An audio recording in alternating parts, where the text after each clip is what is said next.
सभी पत्रकार बंधुओं को मेरा नमस्कार।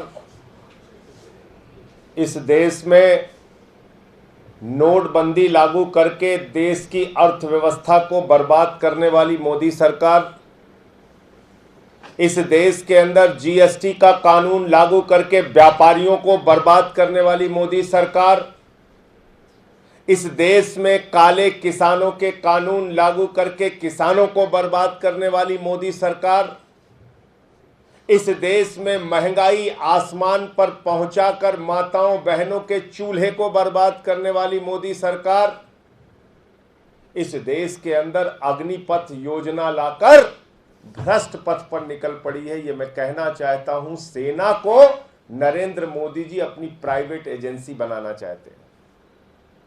भारत की सेना भारत का गौरव है। भारत की सेना देश की सीमाओं की रक्षा करने के लिए है और भारत की सेना में भर्ती होने वाला हिंदुस्तान का नौजवान अपने प्राणों की आहुति देकर देश की रक्षा करता है। आज नरेंद्र मोदी जी ने यह अग्निपथ योजना जो लाई है, यह निश्चित तौर पे देश के प्राइवेट कंपनियों को फायदा पहुंचाने के लिए योजना लाई गई है। 4 साल तक एक नौजवान सेना में भर्ती होने के लिए तैयारी करेगा। 4 साल तैयारी के बाद बड़ी मुश्किल से उसकी भर्ती होगी। 2 साल उसके ट्रेनिंग और छुट्टियों में जाएंगे। 2 साल वो नौकरी करेगा और 4 साल की नौकरी के बाद जब मोदी जी उसको निकाल के बाहर कर देंगे, सड़क पर खड़ा कर देंगे, तो उसके सामने आत्महत्या करने के सिवाय, भीख मांगने के सिवाय, अपराध के रास्ते पर जाने के सिवाय या किसी प्राइवेट कंपनी में सिक्योरिटी गार्ड करने की नौकरी करने के सिवाय कोई दूसरा रास्ता नहीं बचेगा। आज देश की खदानें, देश की सेल, देश के कोयला, एलआईसी, बैंक, सड़क, बिजली, पानी, बीपीसीएल, एयरपोर्ट, पोर्ट, कितने संपत्तियों का नाम लूं, सब कुछ देश के चंद पूंजीपतियों को नरेंद्र मोदी जी ने बेच दिया। उसकी रक्षा करने के लिए कौन चाहिए? सिक्योरिटी गार्ड चाहिए। Security guard. उनकी संपत्तियों की रक्षा करने के लिए कौन चाहिए? सिक्योरिटी गार्ड चाहिए। तो क्या देश की सेना को Narendra Modi ji security guard training centre बना रहे हैं?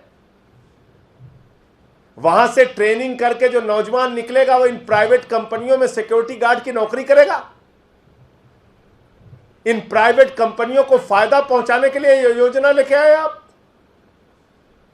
मोदी जी अपने मित्रों से कह रहे हैं अब आपको खर्च करने की जरूरत नहीं है ट्रेनिंग में, हम खर्च करेंगे सेना में। 4 साल उनको ट्रेनिंग देके सड़क पर ला देंगे, जाके फिर वो आपके यहां बंदूक उठा के खड़े हो जाएंगे। आपकी जमीनों की रक्षा करेंगे, आपकी संपत्तियों की रक्षा करेंगे। क्योंकि मोदी जी कह रहे हैं कि उन्होंने रेल बेच दिया, सेल बेच दिया, कोल बेच दिया, एयरपोर्ट बेच दिया, पोर्ट बेच दिया, एलआईसी बेच दी, बैंक बेच दिया, सड़क बेच दिया, बिजली बेच दिया, पानी बेच दिया, टोल बेच दिया। पूरा हिंदुस्तान तो बेच दिया है। तो उसकी रक्षा करने के लिए यही नौजवान निकल के आएंगे, 10-10, 15-15 हजार, 7 हजार, 8 हजार में नौकरी करेंगे। या आप चंद पूंजीपतियों के लिए प्राइवेट आर्मी बना रहे हैं हिंदुस्तान के अंदर। अंग्रेजों की प्राइवेट आर्मी खड़ा करने का काम कर रहे हैं आप। ये देश की सेना का अपमान है, देश के नौजवानों का अपमान है। कभी आप कहते हैं 2 करोड़ नौकरी देंगे, कभी आप कहते हैं पकौड़ा बेच के नौकरी कर लो, कभी आप कहते हैं गोबर बेच के पैसा कमाओ। जिन लोगों के दिमाग में गोबर भरा है वो इस देश के अंदर गोबर योजना ही ला सकते हैं, वो नौजवानों को नौकरियां नहीं दे सकते। और इसलिए मैं मांग करता हूं भारत की सरकार से और आदरणीय नरेंद्र मोदी जी से, जिस तरीके से किसानों के खिलाफ आप फैसला किए थे, काला कानून लेकर आए थे, हम लोगों ने संसद के अंदर विरोध किया था। केजरीवाल जी ने बार बार आपसे कहा था वो काले कानून वापस ले लीजिए। आपने 1 साल लगा दिया, इस देश का किसान सड़कों पर बैठा रहा, 750 किसान शहीद हो गए। आज पूरे देश का नौजवान आक्रोशित है, सड़कों पर उतर के आंदोलन कर रहा है। मैं भारत के प्रधानमंत्री से अनुरोध करना चाहता हूं, इस देश को जलने से बचा लीजिए, इस देश को नौजवानों के आक्रोश से बचा लीजिए, उनके गुस्सों से बचा लीजिए। ऐसा ना हो कि लंबा समय बीतने के बाद पछताकर आपको फिर यह कानून वापस लेना पड़े। अभी भी वक्त है। आप ये काला कानून जो लेकर आए हैं, देश के सेना के गौरव को गिराने के लिए और हमारे नौजवानों को अपमानित करने के लिए, यह कानून वापस ले लीजिए और फालतू के सब्जबाग मत दिखाइए। आपके जुमलों से यह देश बहुत बर्बाद हो चुका है और बार बार धोखा खा चुका है। बहुत जुमला बोला आपने इस देश के लोगों के साथ, और इसीलिए आपकी पार्टी का नाम भारतीय झूठा पार्टी हो गया। हर चीज में आप झूठ बोलते हैं। आपने कहा नोटबंदी से देश की तकदीर बदल जाएगी, काला धन खत्म हो जाएगा, आतंकवाद खत्म हो जाएगा। आपने कहा जीएसटी से हम देश को दूसरी आजादी दे रहे हैं, झूठ निकला। आपने कोरोना में थाली ताली बजवा के देश की जनता को बेवकूफ बनाया, मूर्ख बनाया। आपने नौजवानों को 2 करोड़ नौकरी देने का वादा किया, फिर कहने लगे पकौड़ा बेच लो, फिर कहने लगे कटोरा लेके घूमो, फिर अभी यूपी के चुनाव के पहले कहने लगे मोदी जी के दिमाग में एक बहुत बड़ा आइडिया आया है, गोबर बेच के पैसा कमाओ, गोबर बेच के। 4 महीने से गोबर का कंडा लेके नौजवान घूम रहे हैं, कोई गोबर खरीद ले, हमारा गोबर खरीदो। तो इसलिए अरविंद केजरीवाल जी, दिल्ली के मुख्यमंत्री ने भी आपसे अपील की है, पूरी की पूरी आम आदमी पार्टी आपसे अपील कर रही है, इस देश को जलने से बचाइए, इस देश को नौजवानों के गुस्से से बचाइए। इस देश के नौजवानों के साथ, जो 20 करोड़ नौजवानों के साथ आपने विश्वासघात किया है, इस विश्वासघात से इस देश के नौजवानों को बचाइए और यह फैसला तुरंत तत्काल वापस लीजिए।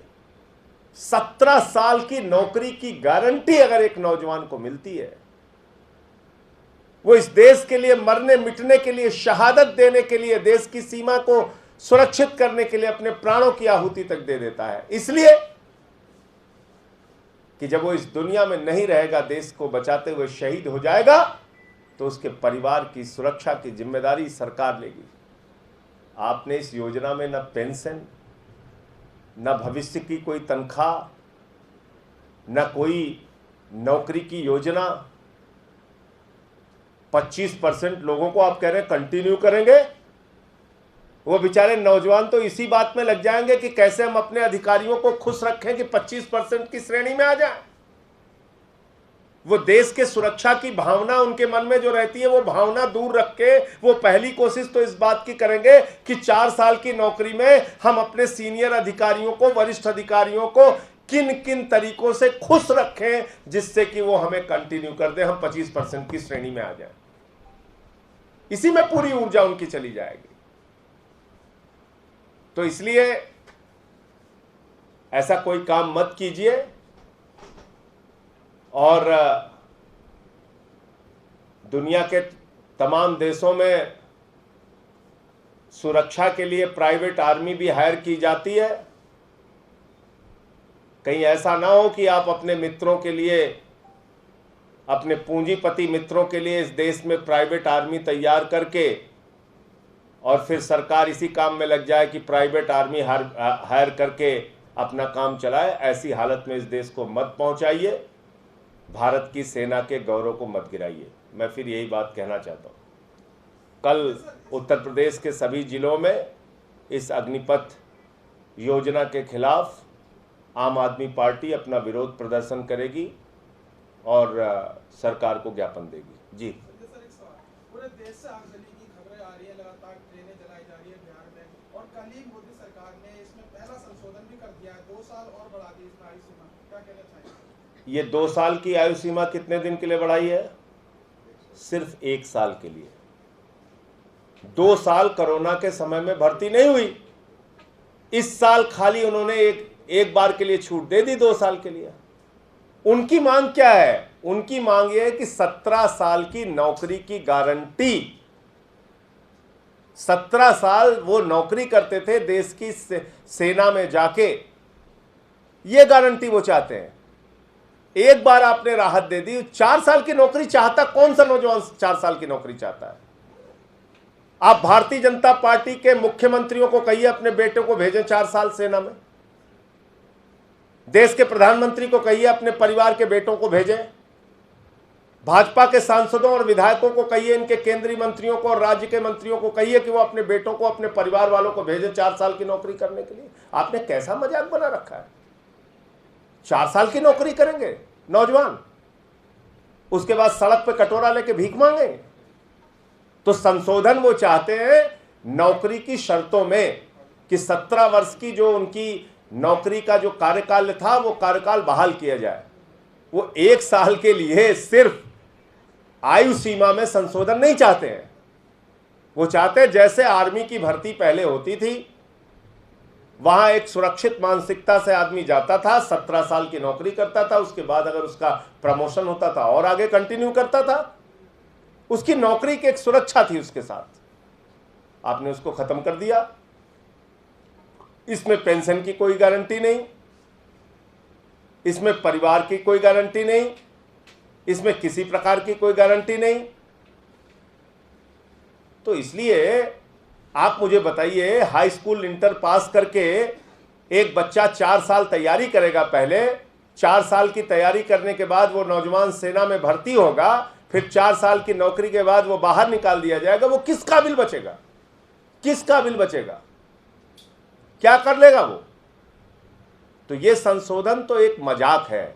मैं फिर दोहरा रहा हूं, जिस तरह से 750 किसानों ने अपनी शहादत दी और 1 साल तक सड़कों पर आंदोलन चलता रहा, वो परिस्थितियां मोदी जी को नहीं पैदा करनी चाहिए। अभी समय है, समय रहते जाग जाइए, नहीं तो फिर 1 साल के बाद आप कहेंगे हमारी तपस्या में कोई कमी रह गई। ये ड्रामों से देश नहीं चलेगा।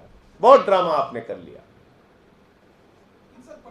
और हिंसक प्रदर्शन की जहां तक बात है, मैं नौजवानों से अपील करूंगा, हाथ जोड़ के प्रार्थना करूंगा, दूसरों को तकलीफ पहुंचा के, अपनी ही संपत्तियों को जला के हमारा कोई लाभ नहीं है। इसलिए आप सबसे हाथ जोड़ के प्रार्थना है, अपना आंदोलन लोकतांत्रिक तरीके से, जो अधिकार आपको संविधान ने दिया है, उसके दायरे में रह के अपना आंदोलन कीजिए।